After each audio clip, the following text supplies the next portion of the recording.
What's up guys, Ryan from Cortex Labs, livecortex.com, where we talk about performance optimization primarily from the perspective of the brain using nootropics, as well as energy optimization, specifically in optimizing hormonal function, and typically that is androgen function or testosterone. Thanks so much for being with me. If you're new to the channel, please subscribe because I am pumping out at least 3 videos a week, usually 3, 4, or more. And live streams galore. Hit the bell to get notified of everything we put out, because apparently you gotta hit the box and the bell to get notifications of when we pump out content. At the end of this video, I'll be talking about a couple products that I personally built and launched that are highly effective at raising testosterone as well as improving brain performance through the route of using nootropics. All right, so let's talk about losing fat and how testosterone plays a role in that. I also want to touch on kind of just how confused people are about how fat loss actually works. There's a lot of people in every forum imaginable, like every social media website imaginable that discuss this and seem to be really confused about how the process works. And I kind of want to give you also, in relation to testosterone and fat loss, my take on how it works and how I manage, my own fat loss when I need to do it, and caloric intake, and how sometimes I don't even track it. It's kind of just about knowing where you are, and I'll give you some of those criteria. All right, so let's check out this Reddit thread. It goes, and by the way, this is on the testosterone subreddit. It's just called testosterone, and it's actually a really useful subreddit to be on, either if you are trying to raise test endogenously or if you're on TRT, because the results, especially of men who are on various protocols ranging from natural protocols to gonadotropin agonist protocols to full-blown TRT, to SERMs, etc., are discussing kind of their timeline. And so that I think that's, as well as everything else that's happening to them while they're optimizing testosterone. And so I think that's really useful for all men to understand. Like any guy trying to raise testosterone, you definitely want to be on the subreddit, the testosterone subreddit. And I don't usually point people to Reddit, by the way, because I think there's a bunch of assholes over there talking a bunch of, in some cases, non-scientific shit. And you're certainly going to find assholes that are talking non-scientific shit over there. But for the most part, I think the testosterone crowd are more kind of hormone physiology savvy than, perhaps other subreddits. So in that subreddit, there's a guy that says the following. So I'll just read you the title and then I'm going to read the thread. It goes, will it even be possible to lose fat and gain muscle if I have tests in the high 300s and 75 free test? And it goes like this. A few months ago, I found out that I have a prolactinoma, a pituitary tumor that secretes prolactin, which in turn lowers testosterone. My first test showed that my test was at 390, and my second test showed 360 and 75 of free tests. My doctors are acting like this is totally normal. Oh yeah, you're at the fucking lower end of the reference range. Totally normal, bro. According to them, at least 250 is in the normal range, but I'm 25, where the average test is in the 700s. I feel like they're not taking it seriously and borderline gaslighting me. You would be correct in that assessment. I'm going to see if my test rises once I get prolactin down before I consider going on TRT. But it's 2 months before I see the endocrinologist again, and up to 6 months before it will get my prolactin down to the normal range. I'm 5'9", I weigh 155 pounds, which is the healthy BMI range. I still fit into my size 32 jeans, but barely. I'm skinny fat with a belly and not much muscle, especially my legs. I'm wondering if it's even worth trying to lose fat and build muscle with these test scores this low. I feel like I should just wait until I can get my testosterone higher, hopefully at least 500 before I start exercising regularly. Maybe I'm wrong. Okay, so first thing is, I wouldn't wait to do it. I would sort of slow build your exercise routine and get a lot of protein. I mean, that's probably the first thing that I would do.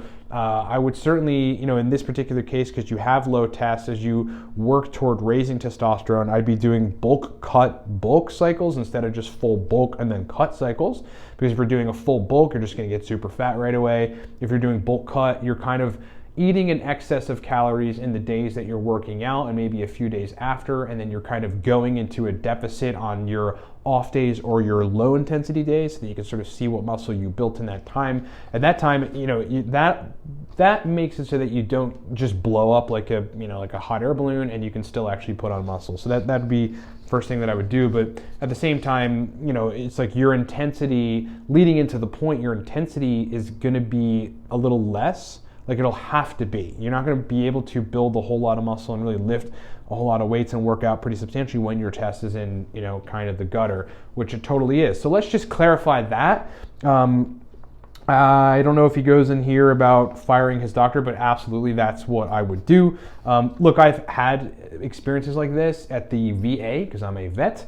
And yeah, when I had my reading of 290, I think it was, nanograms per deciliter total test, which is absolutely in the gutter, right at the low end of the reference range, borderline deficient. I mean, it's like having 31 nanograms per deciliter of vitamin D and your doc going, well, 30 is the low range and then below is deficient. You're in the normal range and you're fine. It's like, it's utterly ridiculous. This guy's test is absolutely in the gutter. And I've had that told to me before, you're in the normal range. And I looked at my doc and I was like, okay, man, that sounds great. Sounds great. Have a nice day. Basically just like fucking whatever, dude. So let's look at the comment section real quick and then I want to give kind of my take on what's going on. So the MK goes, my natural test is 290-ish and I lifted as a natty for 8 years with really great success. And even some idiot claimed multiple times that I was on gear when I wasn't. It's not all about test levels. It's easy to say I can't do it. My test is so low. I'm fat and lazy, blah, blah, blah. If you don't actively use your brain and train those muscles to become better, stronger, weak by no matter what, yeah, I'm not sure about that. Okay, so 290-ish total test and you're able to build muscle, you're probably really young, or you're eating a substantial amount of protein, or you are adequately bulking, meaning you're eating an excessive amount of calories while you're lifting weights and you're able to build muscle that way. It's not that you can't build muscle on low tests, it's that it's going to be a lot harder.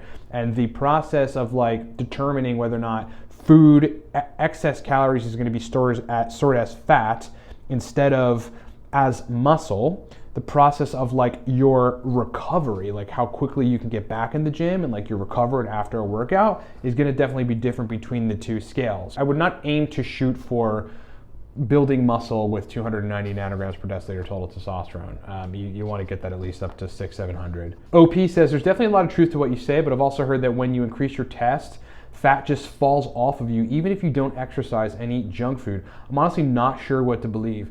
My doctor and endocrinologist claim that as long as your test is over 250, you won't notice much of a difference even if it goes higher.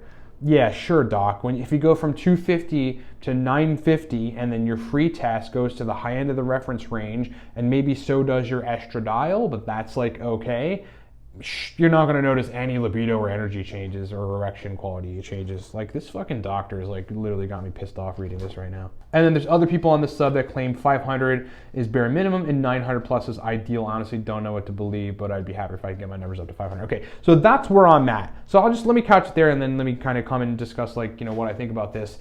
I'm in the camp that says between 500 and 900 nanograms per deciliter is totally where you want to be on total test. You want to optimize your total test. You want your free testosterone to be mid-level, really mid-high, if not high end of the reference range. Estradiol is tricky. Some men feel better when it's on the lower end of the reference range, but not tanked. Tanking your estradiol will absolutely make you feel like shit and it'll crash your dick too, and you don't want to do that. Being on the high end of the reference range can also crash your junk, and so you don't want that. But for some people, it also comes with high libido and good erection quality. So it's different for different people for sure. What you generally don't want is extremes. You don't want super high estradiol, meaning over the reference range, because then symptoms come with that. Acne, being too emotional, maybe some gynecomastia, maybe some acne. Did I say acne already? I think I actually already said acne. And then on the low end, the tanked end, like you're taking high dose aromatase inhibitors or DIM or something that's really gonna tank estrogen, your dick will stop functioning, your libido will stop functioning, and you will feel shitty. So let's talk about the fat loss piece, right? Okay, so as far as testosterone goes, there are a couple major changes that take place when you start to raise your testosterone, whether you're milking endogenous production via hacking gonadotropins or you're on a very highly effective protocol like Ryan's Natty protocol on the testosterone superclass, which is extremely advanced. There's various protocols in the testosterone superclass. You can find that at livecortex.com and you should absolutely go get it and watch it because it's very straight and to the point. There's no way you won't raise testosterone if you pick the right strategy, whether you're doing it naturally or you're hacking gonadotropins, like running, LH and FSH agonist drugs or whatever, or if you're going on full-blown TRT. One of the things that definitely happens is you improve your insulin resistance. So essentially your body's capacity to shuttle sugar into tissues as well as into muscles, recomp, right? This phenomenon called recomp, where again, instead of storing all those calories as body fat, like you're storing as muscle and you're building muscle because now you can sustain muscle because protein synthesis is upregulated via your testosterone. Hopefully you're getting enough protein in your diet. Again, you're getting the calories in, so like you're strong enough to lift the physical weights, to actually build the muscle. And so you're building muscle at the same time. And when you're in that state, you are far more anabolic than you are catabolic. So being anabolic is like you're in a place where you retain muscle, you retain mass, your food doesn't just like go to belly fat exclusively. Again, it goes toward muscles. But when you're catabolic, you break lean mass down. You have a difficult time holding muscle, retaining muscle, even building muscle. Plenty of dudes will go to the gym for 5 years, 4 days of 5 days a week, and they're hustling hard, and they probably look okay, but they can't make strength gains. Like, they're not really making muscle gains, and that's because they're sitting at the low end of the reference ranges on testosterone and free testosterone. That's pretty much why. Like, you put those guys on TRT, or you get their gonadotropins upregulated, and they start making their own testosterone endogenously a lot more effectively, then the difference in how their workouts translate to muscle mass is going to be staggeringly obvious. So that's pretty much what you're looking at. You're just way more anabolic when your testosterone is high, and you are far more catabolic when your testosterone is low. And that's a good reason, aside from insulin sensitivity being better, when your testosterone is higher, that essentially it's not that you can eat whatever you want and fucking gorge your face with Arby's or whatever and still be lean. It's that you can kind of head in that direction, but still kind of being careful and just not blow up like a huge blimp. But the one thing I will say, so just sort of segueing into what people don't understand weight loss to begin with, is that even if your testosterone is high, say you're on full-blown TRT and you're injecting 120 milligrams or something of testosterone cypionate or whatever a week into your belly or your leg or whatever, after 6 weeks, your steady state is pretty much going to be where it's going to be, and you'll have a constant influx of testosterone, and at that point, you'll be pretty anabolic. You can't, eat an excessive 500 calories every day, right, and expect not to ultimately get fat, because you will. It's just you've got to be working out. Again, it's just easier to keep lean mass, and it makes it harder to store your extra calories as fat. But ultimately, it does come down to calories in, calories out. This is where people get confused, because once your testosterone set point, right, when that raises, your testosterone raises, then your metabolic function upregulates, okay? So you can then burn fat easier, and there's a host of factors that go into that, not the least of which is, you're lifting more weights when your testosterone is higher because you have more energy and you want to do that. And so you're kind of slowly burning calories for hours after you do a pretty intense weightlifting session. But at the same time, because of that upregulation and metabolic function, you're going to be more hungry, okay? So you're going to want to eat more. And the energy that you have from the testosterone is going to want to make you work out, so you should be able to compensate for that. But that then changes your caloric set point and your energy expenditure and the numbers that you're typically familiar with as far as managing them and keeping your weight in check. It changes those numbers completely. Now, being on testosterone or having raised testosterone, your whole metabolic set point, your caloric set point, your maintenance numbers, they're all different now considering this new metabolic set point. I would say this, if anyone has any question about how raising testosterone makes it so that you store your calories more as lean mass and you retain more mass and are able to build more muscle and therefore have less fat, then you should definitely check out the testosterone subreddit, because you'll see transformations in there, right? You'll see guys that were in okay shape as they went on HRT, TRT, and then you'll see them like 3, 4, 5, 6 months later where they're in pretty phenomenal shape. And those are the people that actually did manipulate their caloric intake as well as obviously their workout. They sort of scaled it all accordingly and found the new maintenance set point, you know, and they understood how much they needed to eat, like how much they needed to work out, right, and to get themselves into the right place to, you know, both put on mass, but at the same time not put on a ton of fat. Okay, so yeah, look, definitely raise your testosterone.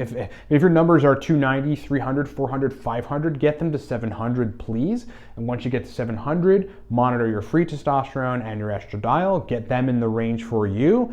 You know, it gets a little more advanced looking at prolactin and SHBG. I mean, you know, you don't want super high SHBG because then you get your testosterone bound to this chemical that's supposed to be delivering it to other tissues, but speculatively, maybe there's disruption in the process, so who knows. But like seeing what other people's experiences are when they raise tests and how that is affecting their fat loss and body composition is enlightening, right? And if anyone has any question about that, like there's a lot of things you can learn. There's a lot of kind of solidification of how to approach kind of staying lean and being anabolic like as you raise your testosterone levels. The only sensible route is to raise testosterone so that you can raise anabolism and so that you're not like eating away at your muscles and that you could actually build the muscle that you need, retain that muscle in the meantime, and control your fat. Show your fat, motherfucker. If you would like to fully understand how to raise testosterone, get the Testosterone Superclass, because that's what I created it for, right? It is a no bullshit, no frills course. It's a video course, probably about an hour, I think it's an hour and 20 minutes long or so,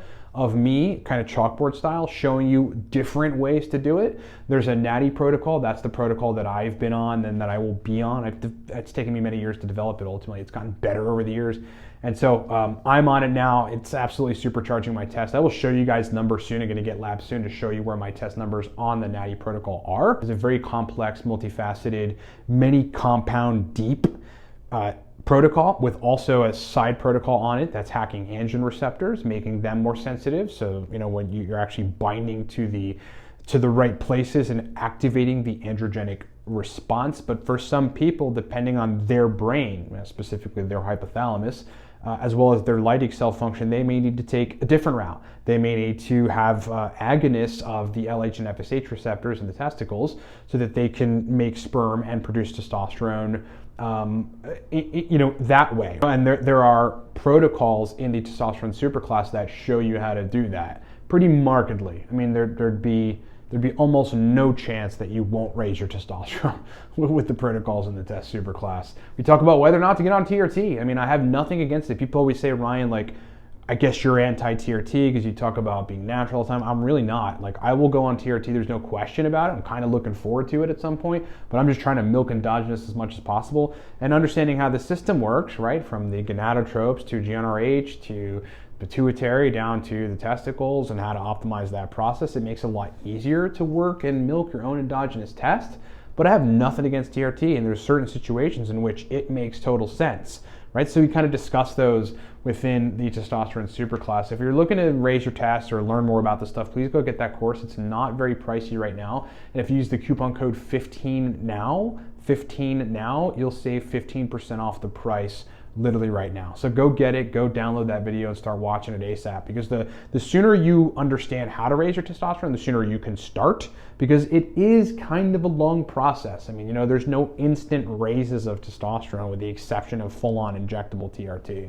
Otherwise, for you hard-charging business individuals or entrepreneurs, you guys know the routine, and if you don't, I built a nootropic stack back in 2015 that is shipped to 40 countries, is revered all around the world for exceptionally turning on brain performance, specifically motivation, mental energy, verbal fluency, and that drive to do work. I mean, look, if you're gonna be a hard-charging conquer-type alpha dude, then you're gonna need that type of brain energy in order to do it. And I built a nootropic stack literally for that. And I was an entrepreneur. I mean, I've always been an entrepreneur, always will be an entrepreneur, but I was running a company at that time, a previous company, and was working 16, 17 hours a day. And like that stack literally got me through that time period. Can't say it's gonna last 16 hours for you, but again, like my brain was pretty functional for like 10 to 12 hours of that time period. And especially right after I took it, I was like, wow, like let's go, really ready to go and ready to be functional. So it's a combination of uridine, citicoline, artichoke extract, and bacopa, but it's situated very specifically dose-wise that it packs a very noticeably powerful dopamine-centered punch. So buy Cortex at livecortex.com. The best way to do it is get it on auto ship, so that ships you every 30 days and you can take it 4 or 5 times a week and cycle off on the weekends. That is the best strategy for the use of Cortex. I also run a consulting service over there. So if you need to talk to me about this, you want to jump on a call, you want to have me help you raise your test, you want to have me give you the suggestions that you need, point you in the right direction, formulate your regimens, whatever's really necessary, whether it's testosterone, energy, or nootropics, just go book a call with me or check out our other consultation options at livecortex.com. Please subscribe to the channel if you haven't. Hit the bell to get notified, because again, YouTube makes you hit that bell, because it's